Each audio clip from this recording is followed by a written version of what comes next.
Robin Hood Radio presents Stage Right or Not with Michele Willens. Michele is a longtime journalist and herself is a published playwright of several theatrical works. She's a frequent contributor to the Huffington Post, Daily Beast, and the Atlantic websites. Another opening of another show.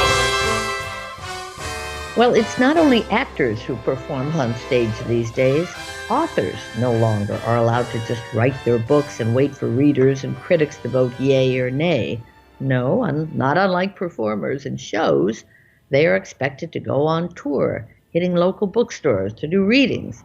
And if they are really lucky, they get invited to book festivals. The most popular these days are in Sun Valley, Idaho, and Rancho Mirage in the Palm Springs area. Now that one, which just concluded its 7th year, I was fortunate to attend last week. Now, the Rancho Mirage Writers Festival is comprised of 2.5 very full days. Almost 1,000 people crowded into that town's public library to attend author events. 4 or 5 go on simultaneously. Many of the visitors are called angels, which means they pay some $5,000 to be guaranteed seats at all the readings and attend a glitzy party the night before the festival gets underway. The rest of the seats are for so-called readers who pay $500 a ticket and have to stand in long lines to try to get into their choices. The event virtually sells out almost a year in advance. And the authors are there to promote their work and either give solo presentations or are interviewed on stage or participate in a panel discussion. This year, the glittery cast included Doris Kearns Goodwin, John Meacham, and Tim McGraw, Tara Westover, Zadie Smith, Jennifer Egan, Michael Chabon, Susan Orlean, and many more.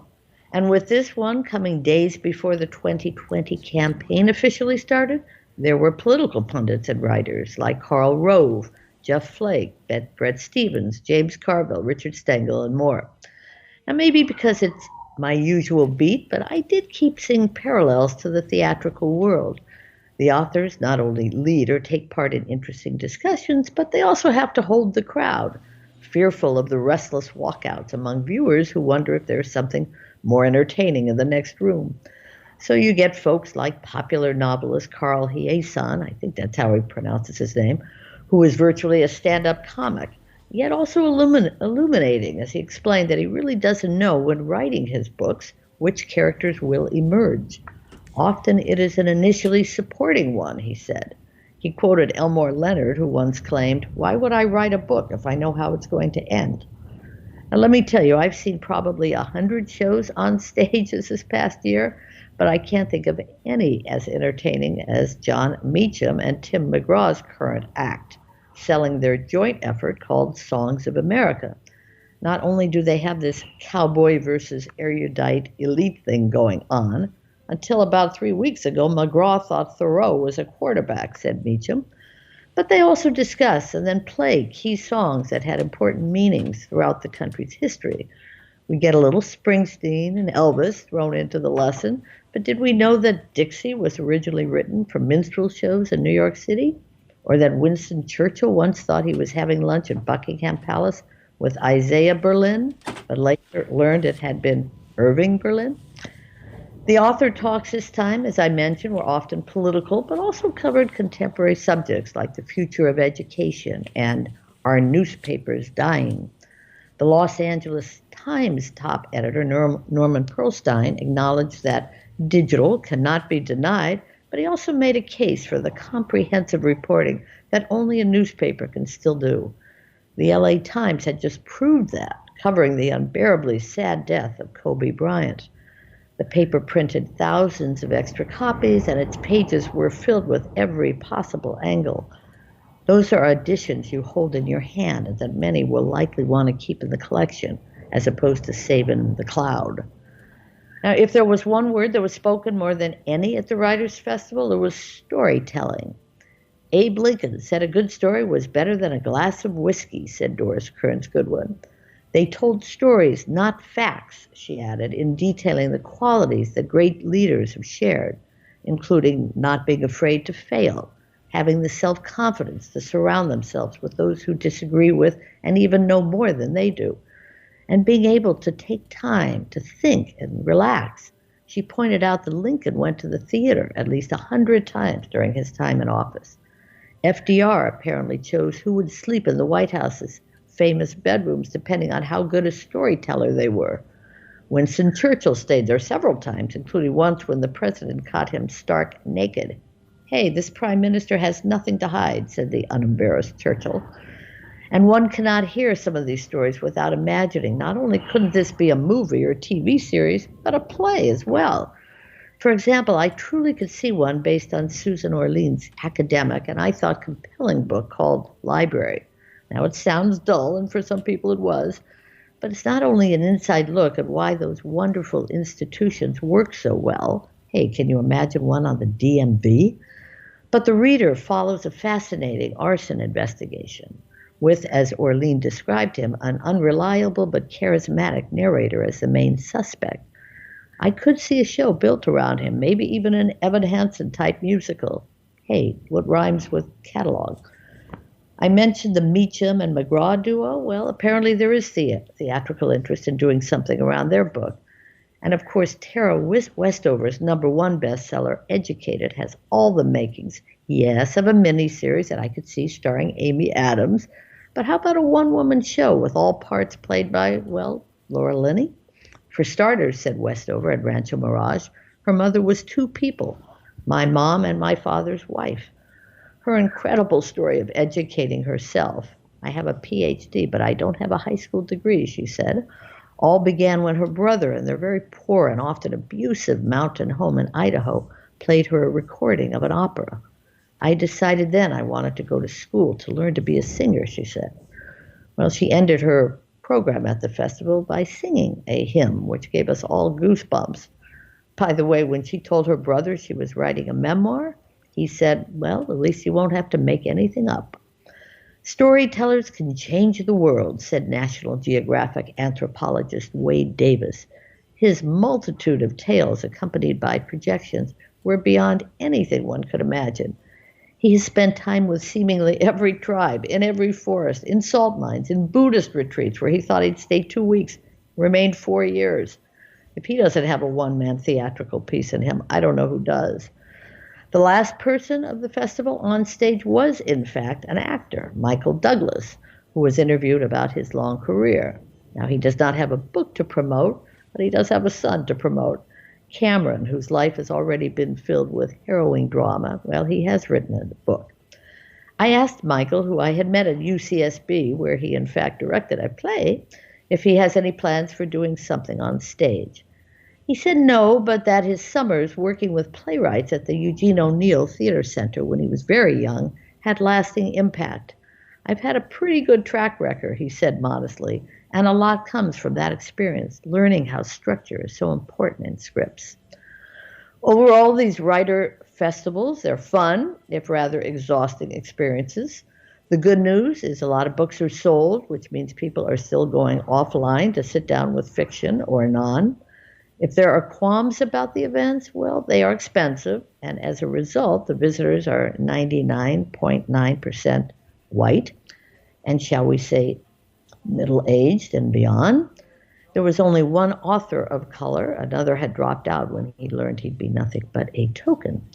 So in that way, they do not resemble our current world of theater.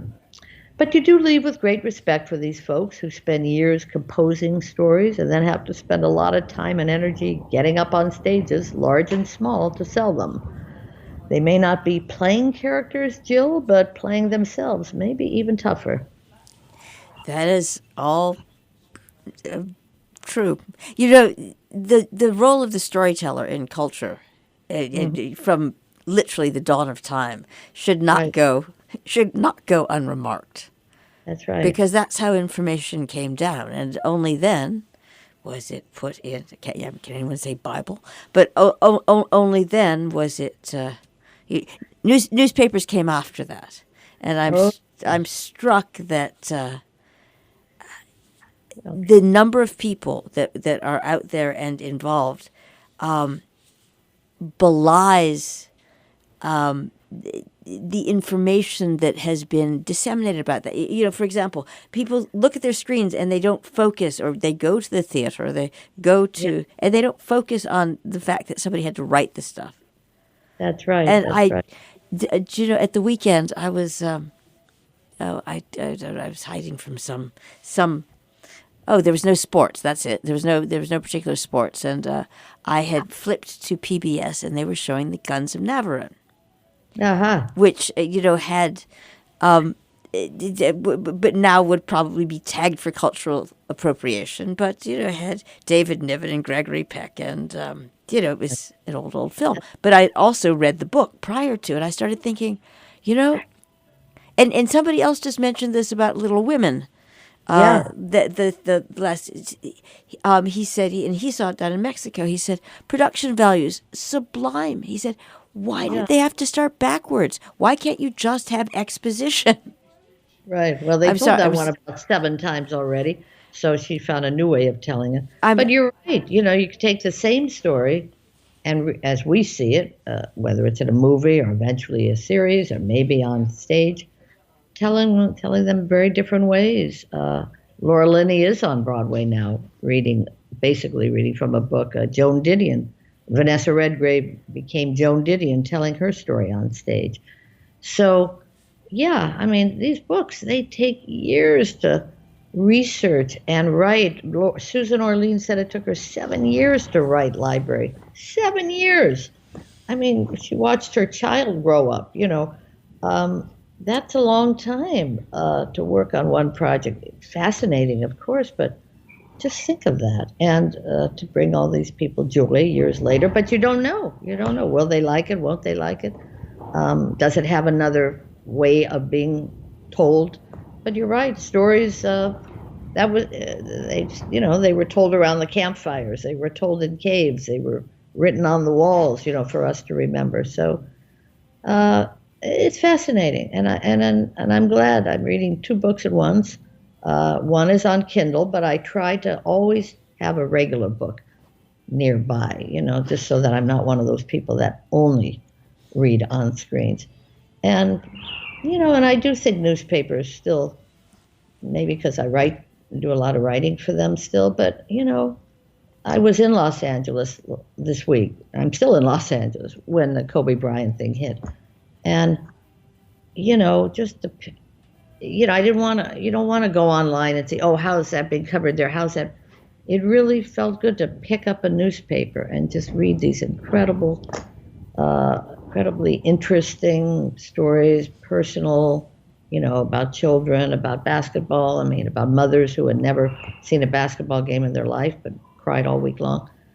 So that's, anyway. We probably sound old-fashioned, but, I still want to make a case for newspapers and real books, even though, believe me, I go online many hours a day. We all do. Not to mention radio, right? Not to mention radio. What a great way to tell stories. And you are doing God's work. I don't know about God's work, but yeah, radio won't die. Just refuses. Okay. But it also, it's immediate. And you don't have to edit.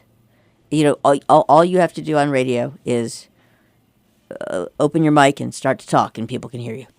Absolutely. Even Michael Douglas, when he saw my press credential, he said, wow, you work for an NPR station? And I said, yes, I do. Wow. So people still listen, and they still care. Stage Right or Not with Michele Willens, produced in the studios of Robin Hood Radio, robinhoodradio.com.